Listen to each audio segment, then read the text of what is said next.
Reading by Greg Marguerite. The Defenders by Philip K. Dick.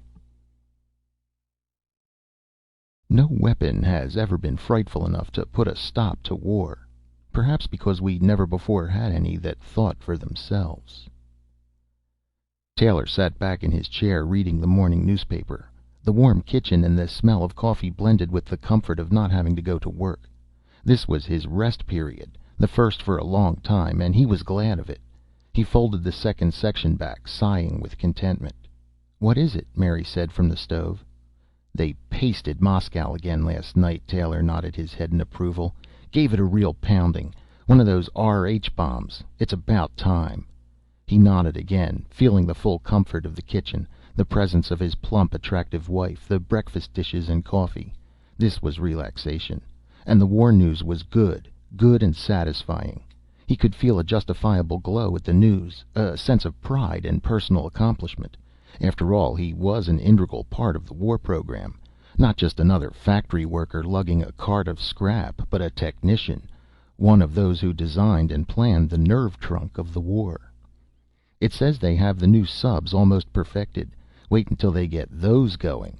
He smacked his lips with anticipation. "When they start shelling from underwater, the Soviets are sure going to be surprised." "They're doing a wonderful job," Mary agreed vaguely. "Do you know what we saw today? Our team is getting a leady to show to the school children. I saw the leady, but only for a moment. It's good for the children to see what their contributions are going for, don't you think?" She looked around at him. "A leady," Taylor murmured. He put the newspaper down slowly. "Well, make sure it's decontaminated properly. We don't want to take any chances." "Oh, they always bathe them when they're brought down from the surface," Mary said. "They wouldn't think of letting them down without the bath, would they?" She hesitated, thinking back. "Don, you know, it makes me remember." He nodded. "I know." He knew what she was thinking.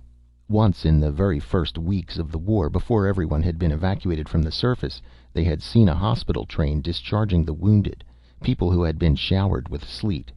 He remembered the way they had looked, the expression on their faces, or as much of their faces as was left. It had not been a pleasant sight. There had been a lot of that at first, in the early days, before the transfer to undersurface was complete.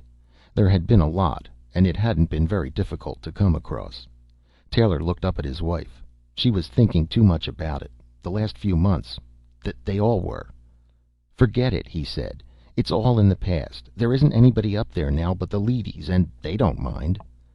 "But just the same, I hope they're careful when they let one of them down here. If one were still hot." He laughed, pushing himself away from the table. "Forget it. This is a wonderful moment. I'll be home for the next 2 shifts. Nothing to do but sit around and take things easy. Maybe we can take in a show, okay?" "A show?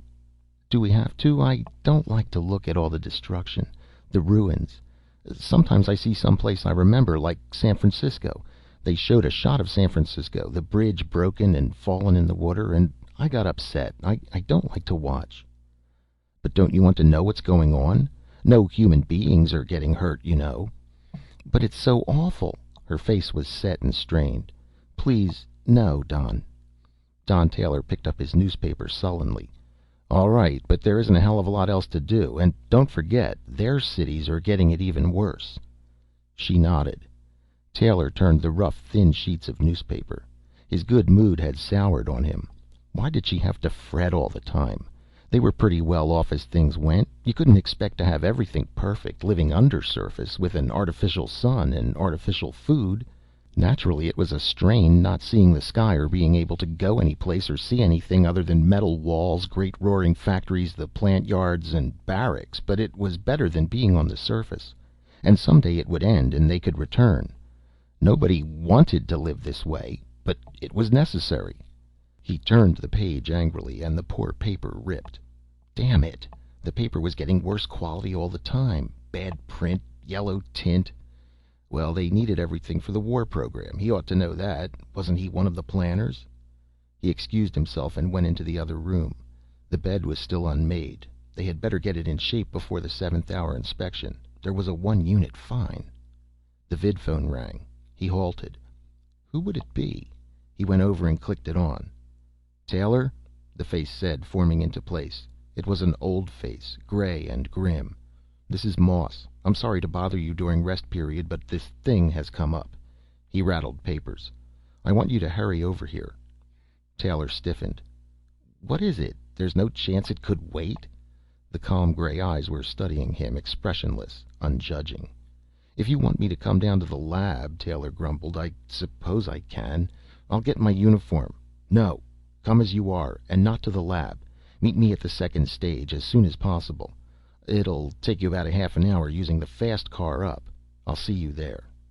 The picture broke and Moss disappeared. "What was it?" Mary said at the door. "Moss. He wants me for something." "I knew this would happen." "Well, you didn't want to do anything anyhow. What does it matter?" His voice was bitter. "It's all the same every day. I'll bring you back something. I'm going up to second stage. Maybe I'll be close enough to the surface to—" Don't bring me anything. Not from the surface." "All right, I won't. But of all the irrational nonsense—" She watched him put on his boots without answering. Moss nodded, and Taylor fell in step with him as the older man strode along. A series of loads were going up to the surface, blind cars clanking like ore trucks up the ramp, disappearing through the stage trap above them. Taylor watched the cars, heavy with tubular machinery of some sort, weapons new to him. Workers were everywhere in the dark gray uniforms of the labor corps, loading, lifting, shouting back and forth. The stage was deafening with noise. "We'll go up a way," Moss said, "where we can talk. This is no place to give you details." They took an escalator up. The commercial lift fell behind them, and with it most of the crashing and booming. Suspended on the side of the tube, the vast tunnel leading to the surface, not more than half a mile above them now. "My God," Taylor said, looking down the tube involuntarily. "It's a long way down." Moss laughed. "Don't look." They opened a door and entered an office. Behind the desk an officer was sitting, an officer of internal security. He looked up. "I'll be right with you, Moss." He gazed at Taylor, studying him. "You're a little ahead of time." "This is Commander Franks," Moss said to Taylor. "He was the first to make the discovery. I was notified last night." He tapped a parcel he carried. "I was let in because of this." Franks frowned at him and stood up. "We're going up to first stage. We can discuss it there." "First stage?" Taylor repeated nervously. The three of them went down a side passage to a small lift.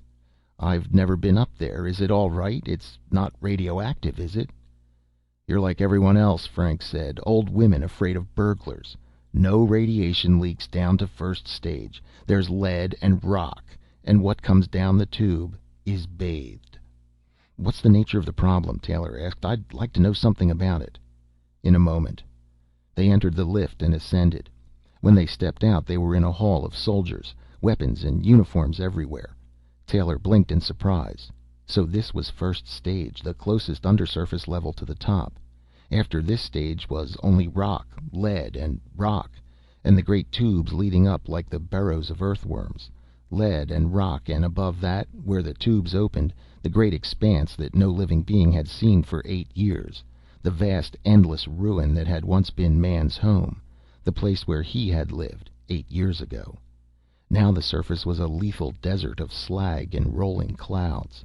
Endless clouds drifted back and forth, blotting out the red sun. Occasionally something metallic stirred, moving through the remains of the city, threading its way across the tortured terrain of the countryside.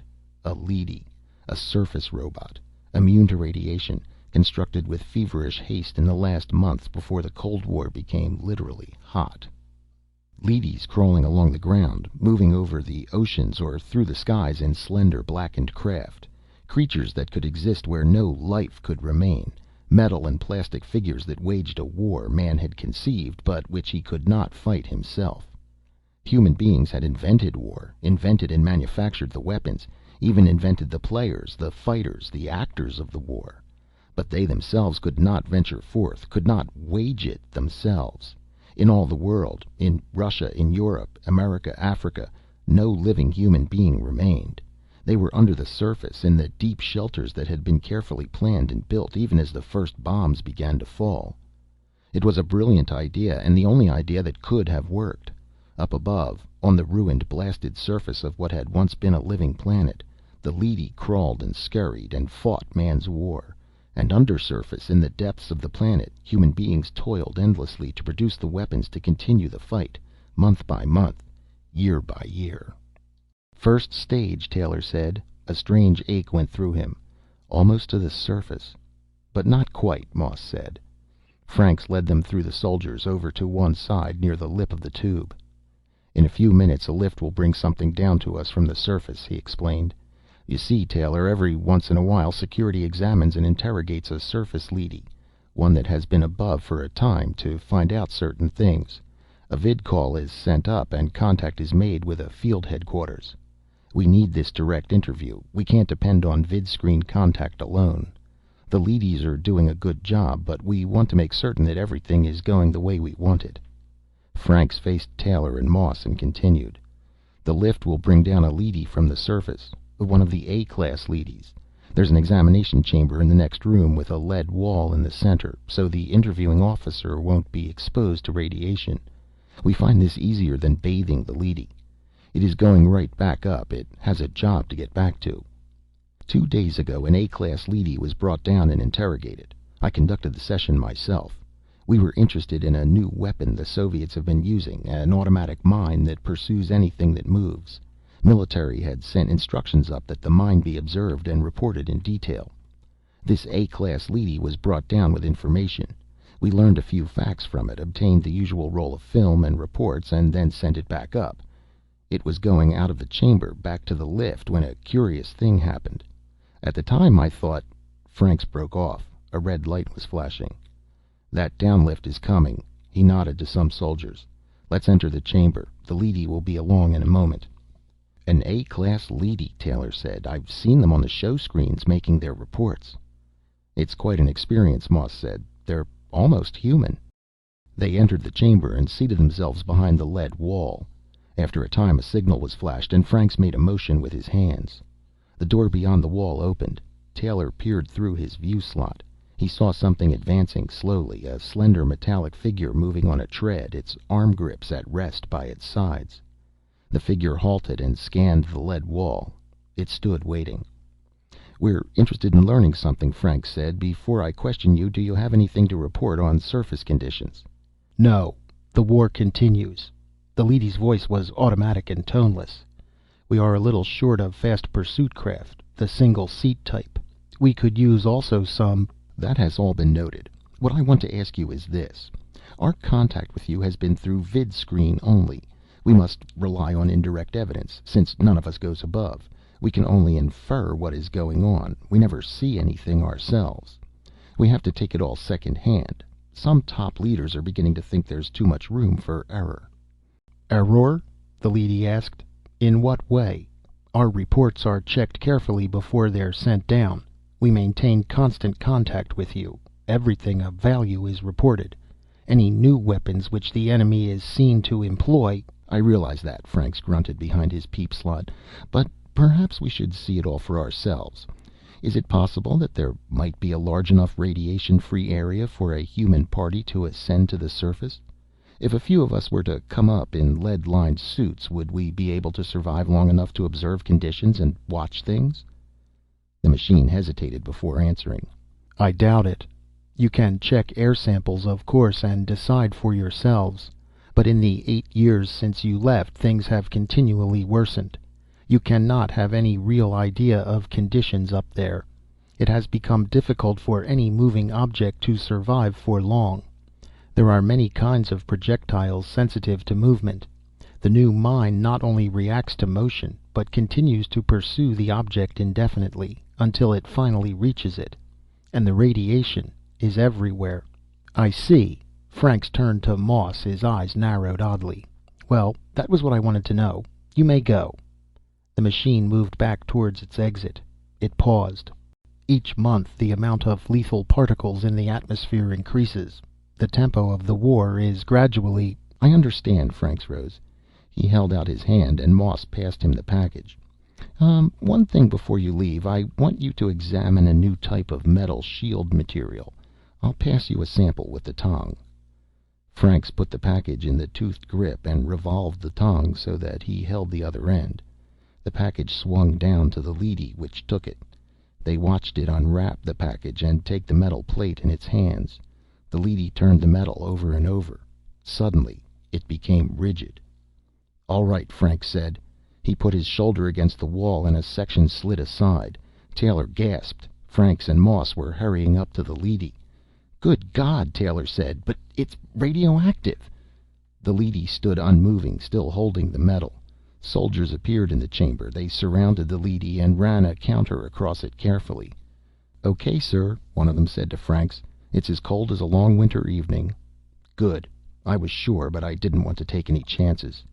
"You see," Moss said to Taylor, "this leady isn't hot at all. Yet it came directly from the surface, without even being bathed." "But what does it mean?" Taylor asked blankly. "It may be an accident," Frank said. "There's always the possibility that a given object might escape being exposed above, but this is the second time it's happened that we know of. There may be others." "The second time?" "The previous interview was when we noticed it. The leady was not hot. It was cold, too, like this one."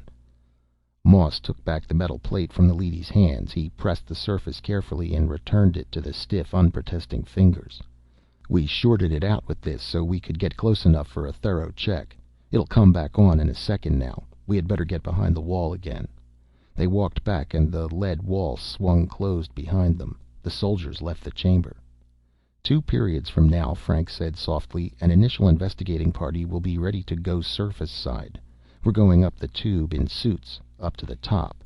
The first human party to leave undersurface in 8 years." "It may mean nothing," Moss said, "but I doubt it. Something's going on, something strange.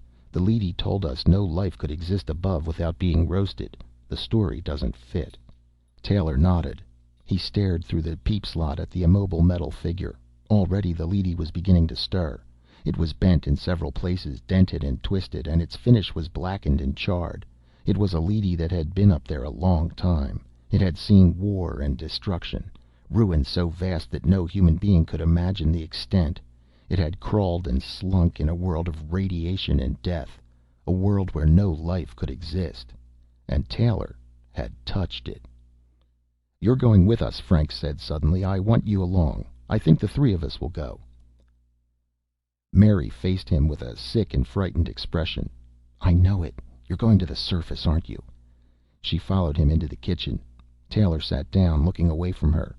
"It's a classified project," he evaded. "I can't tell you anything about it."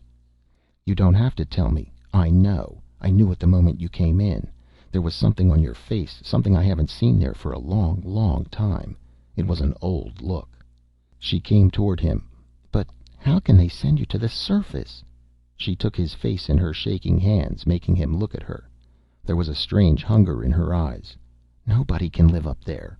Look at this." She grabbed up a newspaper and held it in front of him. "Look at this photograph. America, Europe, Asia, Africa.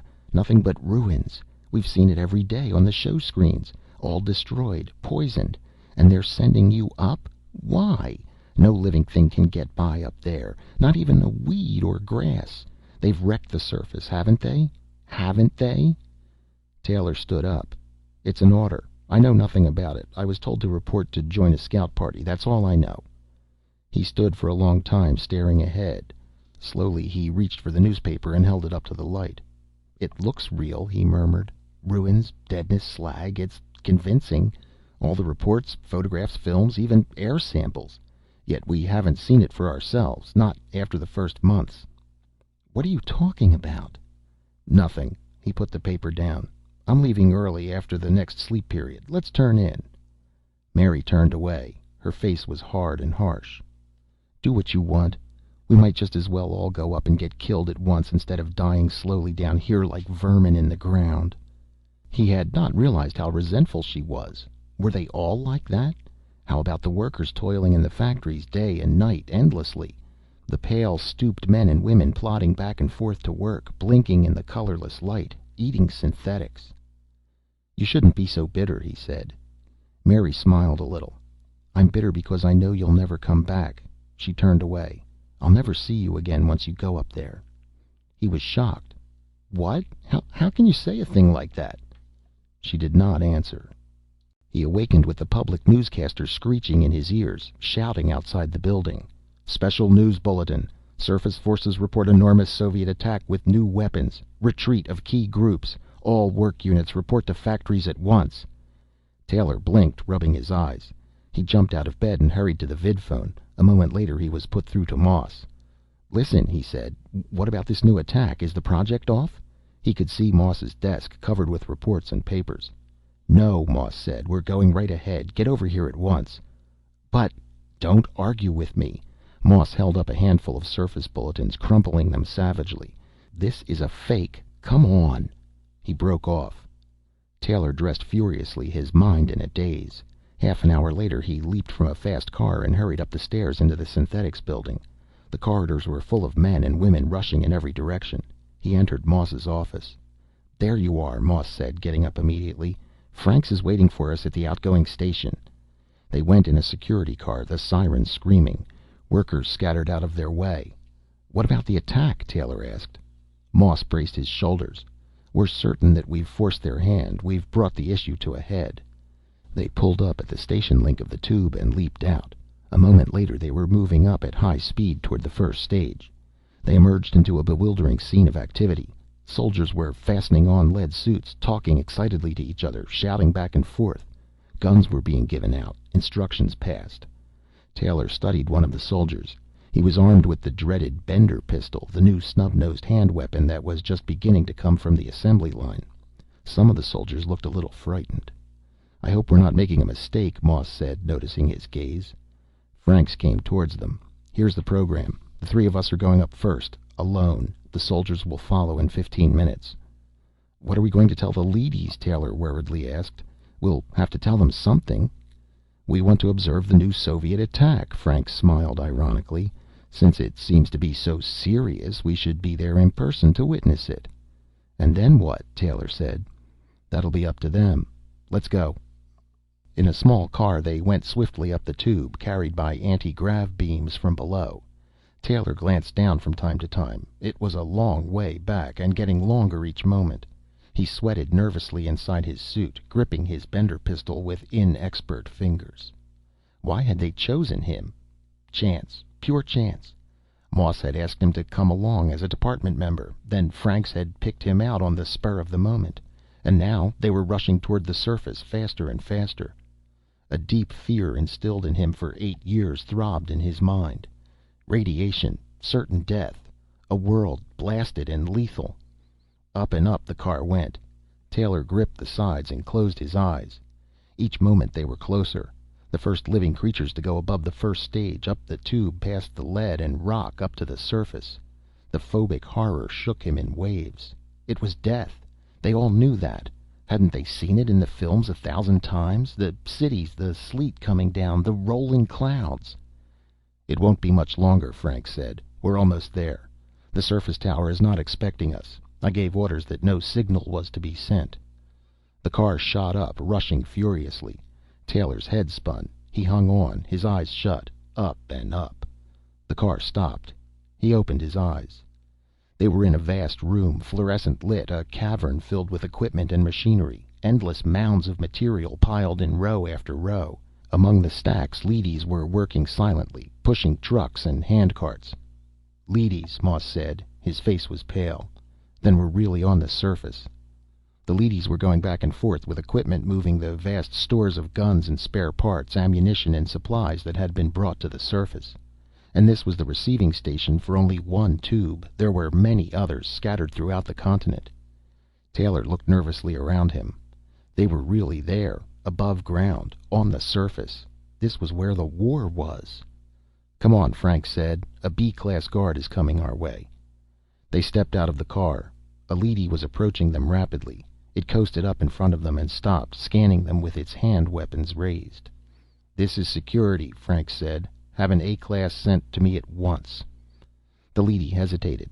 Other B-class guards were coming, scooting across the floor, alert and alarmed. Moss peered around. "Obey," Frank said in a loud, commanding voice. "You've been ordered." The leady moved uncertainly away from them. At the end of the building the door slid back. 2 A-class leadys appeared, coming slowly toward them. Each had a green stripe across its front. "From the Surface Council," Franks whispered tensely. "This is above ground. All right. Get set." The two leadys approached warily, without speaking. They stopped close by the men, looking them up and down. "I'm Franks of Security. We came from the undersurface in order to—" "This is incredible," one of the leadys interrupted him coldly. "You know you can't live up here. The whole surface is lethal to you. You can't possibly remain on the surface." "These suits will protect us," Frank said. "In any case, it's not your responsibility. What I want is an immediate council meeting so I can acquaint myself with conditions, with the situation here. Can that be arranged?" "You human beings can't survive up here, and the new Soviet attack is directed at this area. It is in considerable danger." "We know that. Please assemble the council." Franks looked around him at the vast room lit by recessed lamps in the ceiling. An uncertain quality came into his voice. "Is it night or day right now?" "Night," one of the A-class leadys said after a pause. "Dawn is coming in about 2 hours." Franks nodded. "We'll remain at least 2 hours, then. As a concession to our sentimentality, would you please show us some place where we can observe the sun as it comes up? We would appreciate it." A stir went through the leadys. "It is an unpleasant sight," one of the leadys said. "You've seen the photographs. You know what you'll witness. Clouds of drifting particles blot out the light. Slag heaps are everywhere. The whole land is destroyed. For you it will be a staggering sight. Much worse than pictures and film can convey." "However it may be, we'll stay long enough to see it. Will you give the order to the council?" "Come this way." Reluctantly, the two leadys coasted toward the wall of the warehouse. The three men trudged after them, their heavy shoes ringing against the concrete. At the wall, the two leadys paused. "This is the entrance to the council chamber. There are windows in the chamber room, but it is still dark outside, of course. You'll see nothing right now, but in 2 hours." "Open the door," Frank said. The door slid back. They went slowly inside. The room was small, a neat room with a round table in the center, chairs ringing it. The three of them sat down silently, and the two leadys followed after them, taking their places. "The other council members are on their way. They have already been notified and are coming as quickly as they can. Again, I urge you to go back down." The leady surveyed the three human beings. "There is no way you can meet the conditions up here. Even we survive with some trouble ourselves. How can you expect to do it?" The leader approached Franks. "This astonishes and perplexes us," it said. "Of course we must do what you tell us, but allow me to point out that if you remain here—" "We know," Franks said impatiently. "However, we intend to remain at least until sunrise." "If you insist." There was silence. The leadys seemed to be conferring with each other, although the three men heard no sound. "For your own good," the leader said at last, "you must go back down. We have discussed this, and it seems to us that you are doing the wrong thing for your own good." "We are human beings," Frank said sharply. "Don't you understand? We're men, not machines." "That is precisely why you must go back. This room is radioactive. All surface areas are. We calculate that your suits will not protect you for over 50 more minutes. Therefore—" The leadys moved abruptly toward the men, wheeling in a circle, forming a solid row. The men stood up, Taylor reaching awkwardly for his weapon, his fingers numb and stupid. The men stood facing the silent metal figures. "We must insist," the leader said, its voice without emotion. "We must take you back to the tube and send you down on the next car. I am sorry, but it is necessary." "What'll we do?" Moss said nervously to Franks. He touched his gun. "Shall we blast them?" Franks shook his head. "All right," he said to the leader. "We'll go back." He moved toward the door, motioning Taylor and Moss to follow him. They looked at him in surprise, but they came with him. The leadys followed them out into the great warehouse. Slowly they moved toward the tube entrance, none of them speaking. At the lip, Franks turned. "We're going back because we have no choice. There are 3 of us and about a dozen of you. However, if—" "Here comes a car," Taylor said. There was a grating sound from the tube. D-class leadys moved toward the edge to receive it. "I am sorry," the leader said, "but it is for your protection. We are watching over you, literally. You must stay below and let us conduct the war. In a sense, it has come to be our war. We must fight it as we see fit." The car rose to the surface. 12 soldiers armed with Bender pistols stepped from it and surrounded the 3 men. Moss breathed a sigh of relief. "Well, this does change things. It came off just right." The leader moved back, away from the soldiers. It studied them intently, glancing from one to the next, apparently trying to make up its mind. At last it made a sign to the other leadys. They coasted aside, and a corridor was opened up towards the warehouse. "Even now," the leader said, "we could send you back by force. But it is evident that this is not really an observation party at all. These soldiers show that you have much more in mind. This was all carefully prepared." "Very carefully," Franks said. They closed in. "How much more we can only guess. I must admit that we were taken unprepared. We failed utterly to meet the situation. Now force would be absurd, because neither side can afford to injure the other. We, because of the restrictions placed on us regarding human life. You, because the war demands—" The soldiers fired, quick and in fright. Moss dropped to one knee, firing up. The leader dissolved in a cloud of particles. On all sides, D and B class leadys were rushing up, some with weapons, some with metal slats. The room was in confusion. Off in the distance a siren was screaming. Franks and Taylor were cut off from the others, separated from the soldiers by a wall of metal bodies. "They can't fire back," Franks said calmly. "This is another bluff. They've tried to bluff us all the way." He fired into the face of a leady. The leady dissolved. "They can only try to frighten us. Remember that." They went on firing, and leady after leady vanished. The room reeked with the smell of burning metal, the stink of fused plastic and steel. Taylor had been knocked down. He was struggling to find his gun, reaching wildly among metal legs, groping frantically to find it. His fingers strained, a handle swam in front of him. Suddenly something came down on his arm, a metal foot. He cried out. Then it was over. The leadys were moving away, gathering together off to one side. Only 4 of the Surface Council remained. The others were radioactive particles in the air. D-class leadys were already restoring order, gathering up partly destroyed metal figures and bits and removing them. Franks breathed a shuddering sigh. "All right," he said. "You can take us back to the windows. It won't be long now." The leadys separated, and the human group, Moss and Franks and Taylor and the soldiers, walked slowly across the room toward the door. They entered the council chamber. Already a faint touch of gray mitigated the blackness of the windows. "Take us outside," Franks said impatiently. "We'll see it directly. Not in here." A door slid open. A chill blast of cold morning air rushed in, chilling them even through their lead suits. The men glanced at each other uneasily. "Come on," Franks said. "Outside." He walked out through the door, the others following him. They were on a hill overlooking the vast bowl of a valley. Dimly against the graying sky the outline of mountains were forming, becoming tangible. "It'll be bright enough to see in a few minutes," Moss said. He shuddered as a chilling wind caught him and moved around him. "It's worth it, really worth it, to see this again after 8 years. Even if it's the last thing we see." "Watch," Franks snapped. They obeyed, silent and subdued. The sky was clearing, brightening each moment. Someplace far off, echoing across the valley, a rooster crowed. "A chicken," Taylor murmured. "Did you hear?" Behind them the leadys had come out and were standing silently, watching too. The gray sky turned to white and the hills appeared more clearly. Light spread across the valley floor, moving toward them. "God in heaven!" Franks exclaimed. Trees. Trees and forests. A valley of plants and trees, with a few roads winding among them. Farmhouses, a windmill, a barn far down below them. "Look!" Moss whispered. Color came into the sky. The sun was approaching.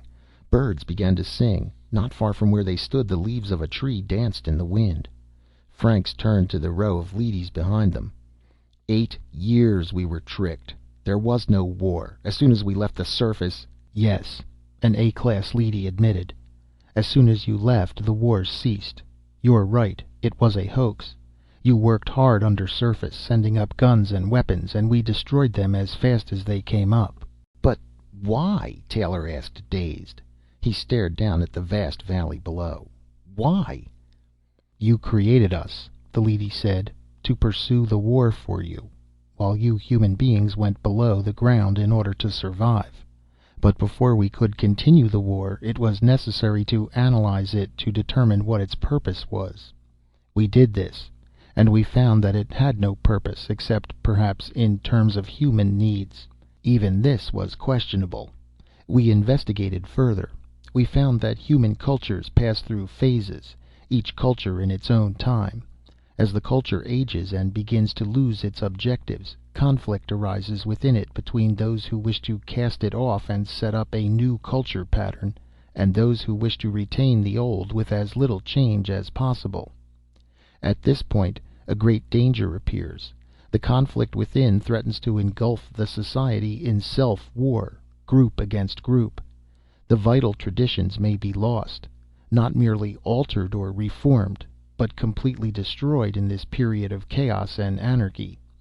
We have found many such examples in the history of mankind. It is necessary for this hatred within the culture to be directed outward, toward an external group, so that the culture itself may survive its crisis. War is the result.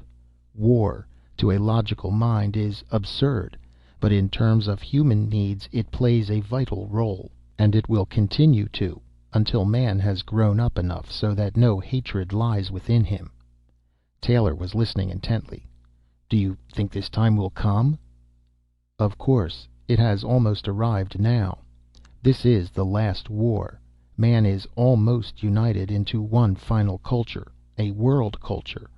At this point he stands continent against continent, one half of the world against the other half.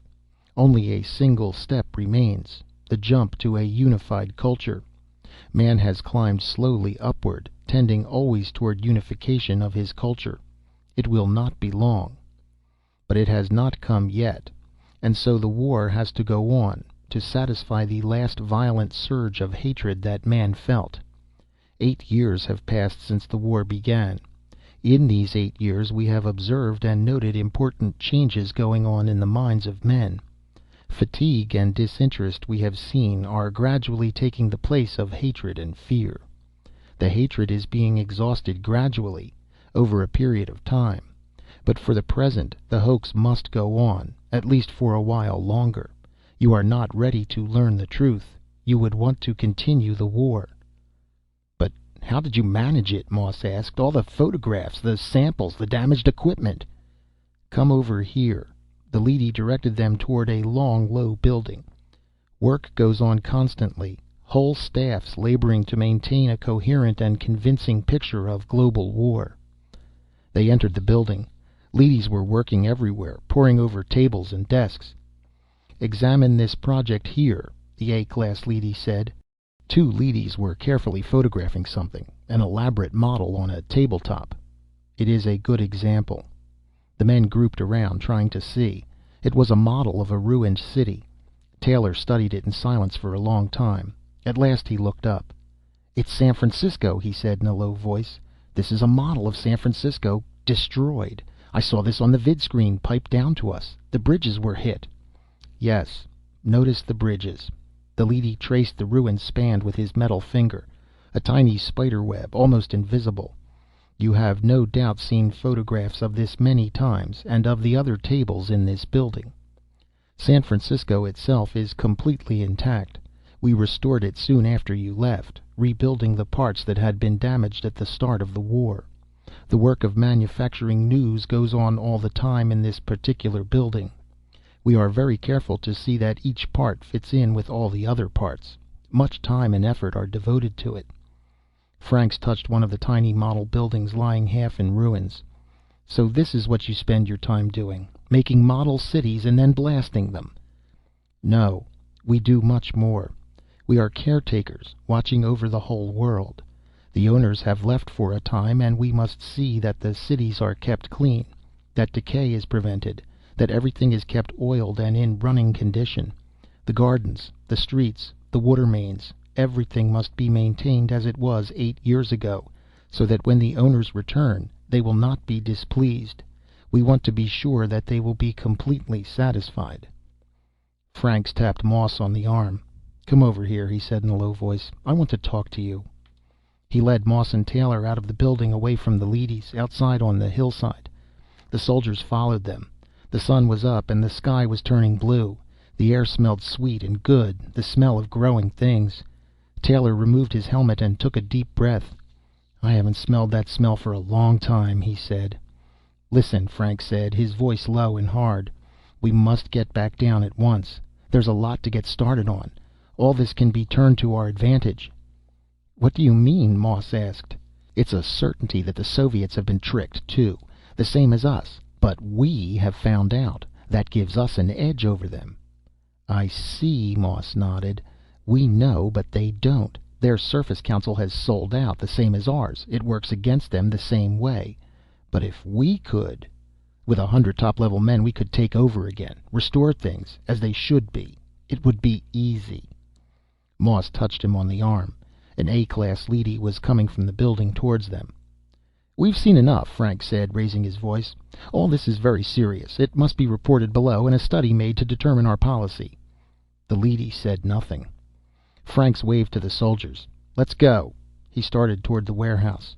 Most of the soldiers had removed their helmets. Some of them had taken their lead suits off, too, and were relaxing comfortably in their cotton uniforms. They stared around them, down the hillside, at the trees and bushes, the vast expanse of green, the mountains and the sky. "Look at the sun," one of them murmured. "It sure is bright as hell," another said. "We're going back down," Frank said. "Fall in by twos and follow us." Reluctantly, the soldiers regrouped. The leadys watched without emotion as the men marched slowly back toward the warehouse. Franks and Moss and Taylor led them across the ground, glancing alertly at the leadys as they walked. They entered the warehouse. D-class leadys were loading material and weapons on surface carts. Cranes and derricks were working busily everywhere. The work was done with efficiency, but without hurry or excitement. The men stopped, watching. Leadys operating the little carts moved past them, signaling silently to each other. Guns and parts were being hoisted by magnetic cranes and lowered gently into waiting cars. "Come on," Frank said. He turned toward the lip of the tube. A row of D-class leadys was standing in front of it, immobile and silent. Frank stopped, moving back. He looked around. An A-class leady was coming toward him. "Tell them to get out of the way," Frank said. He touched his gun. "You had better move them." Time passed, an endless moment without measure. The men stood nervous and alert, watching the row of leadys in front of them. "As you wish," the A-class leady said. It signaled, and the D-class leadys moved into life. They stepped slowly aside. Moss breathed a sigh of relief. "I'm glad that's over," he said to Franks. "Look at them all. Why don't they try to stop us? They must know what we're going to do." Franks laughed. "Stop us? You saw what happened when they tried to stop us before. They can't. They're only machines. We built them so they can't lay hands on us, and they know that." His voice trailed off. The men stared at the tube entrance. Around them the leadys watched, silent and impassive, their metal faces expressionless. For a long time the men stood without moving. At last Taylor turned away. "Good God!" he said. He was numb, without feeling of any kind. The tube was gone. It was sealed shut, fused over. Only a dull surface of cooling metal greeted them. The tube had been closed. Franks turned his face pale and vacant. The A-class leady shifted. "As you can see, the tube has been shut. We were prepared for this. As soon as all of you were on the surface, the order was given. If you had gone back when we asked you, you would now be safely down below. We had to work quickly because it was such an immense operation." "But why?" Moss demanded angrily. "Because it is unthinkable that you should be allowed to resume the war. With all the tubes sealed, it will be many months before forces from below can reach the surface, let alone organize a military program. By that time, the cycle will have entered its last stages. You will not be so perturbed to find your world intact. We had hoped that you would be under surface when the sealing occurred. Your presence here is a nuisance. When the Soviets broke through, we were able to accomplish their sealing without—" "The Soviets? They broke through?" "Several months ago. They came up unexpectedly to see why the war had not been won. We were forced to act with speed. At this moment they are desperately attempting to cut new tubes to the surface, to resume the war. We have, however, been able to seal each new one as it appears." The leady regarded the three men calmly. "We're cut off," Moss said, trembling. "We can't get back. What'll we do?" "How did you manage to seal the tube so quickly?" Frank asked the leady. "We've been up here only 2 hours." Bombs are placed just above the first stage of each tube for such emergencies. They are heat bombs. They fuse lead and rock. Gripping the handle of his gun, Franks turned to Moss and Taylor. "What do you say? We can't go back, but we can do a lot of damage, the 15 of us. We have Bender guns. How about it?" He looked around. The soldiers had wandered away again, back toward the exit of the building. They were standing outside, looking at the valley and the sky. A few of them were carefully climbing down the slope. "Would you care to turn over your suits and guns?" the A-class leady asked politely. "The suits are uncomfortable, and you'll have no need for weapons. The Russians have given up theirs, as you can see." Fingers tensed on triggers. 4 men in Russian uniforms were coming toward them from an aircraft that they suddenly realized had landed silently some distance away. "Let them have it!" Franks shouted. "They are unarmed," said the leady. "We brought them here so you could begin peace talks." "We have no authority to speak for our country," Moss said stiffly. "We do not mean diplomatic discussions," the leady explained. "There will be no more. The working out of daily problems of existence will teach you how to get along in the same world. It will not be easy, but it will be done." The Russians halted, and they faced each other with raw hostility. "I am Colonel Borodoy, and I regret giving up our guns," the senior Russian said. "You could have been the first Americans to be killed in almost 8 years." "Or the first Americans to kill," Franks corrected. "No one would know of it except yourselves," the leady pointed out. "It would be useless heroism. Your real concern should be surviving on the surface. We have no food for you, you know." Taylor put his gun in its holster. "They've done a neat job of neutralizing us, damn them. I propose we move into a city, start raising crops with the help of some leadys, and generally make ourselves comfortable." Drawing his lips tight over his teeth, he glared at the A-class leady. "Until our families can come up from undersurface, it's going to be pretty lonesome, but we'll have to manage." "If I may make a suggestion," said another Russian uneasily. "We tried living in a city. It is too empty. It is also too hard to maintain for so few people. We finally settled in the most modern village we could find." "Here, in this country," a third Russian blurted, "we have much to learn from you." The Americans abruptly found themselves laughing. "You probably have a thing or two to teach us yourselves," said Taylor generously, "though I can't imagine what." The Russian colonel grinned. "Would you join us in our village? It would make our work easier and give us company." "Your village?" snapped Franks. "It's American, isn't it? It's ours." The leady stepped between them. "When our plans are completed, the term will be interchangeable. Ours will eventually mean mankind's." It pointed at the aircraft, which was warming up. "The ship is waiting. Will you join each other in making a new home?" The Russians waited while the Americans made up their minds. "I see what the leadys mean about diplomacy becoming outmoded," Franks said at last. "People who work together don't need diplomats. They solve their problems on the operational level instead of at a conference table." The leady led them toward the ship. "It is the goal of history, unifying the world. From family to tribe, to city-state, to nation, to hemisphere. The direction has been toward unification. Now the hemispheres will be joined and—" Taylor stopped listening and glanced back at the location of the tube. Mary was undersurface there. He hated to leave her, even though he couldn't see her again until the tube was unsealed. But then he shrugged and followed the others. If this tiny amalgam of former enemies was a good example, it wouldn't be too long before he and Mary and the rest of humanity would be living on the surface like rational human beings instead of blindly hating moles. "It has taken thousands of generations to achieve," the A-class leady concluded. "Hundreds of centuries of bloodshed and destruction. But each war was a step toward uniting mankind. And now the end is in sight, a world without war. But even that is only the beginning of a new stage of history." "The conquest of space," breathed Colonel Borodoy. "The meaning of life," Moss added. "Eliminating hunger and poverty," said Taylor. The leady opened the door of the ship. "All that and more. How much more, we cannot foresee it any more than the first men who formed a tribe could foresee this day. But it will be unimaginably great." The door closed, and the ship took off toward their new home. End of The Defenders by Philip K. Dick.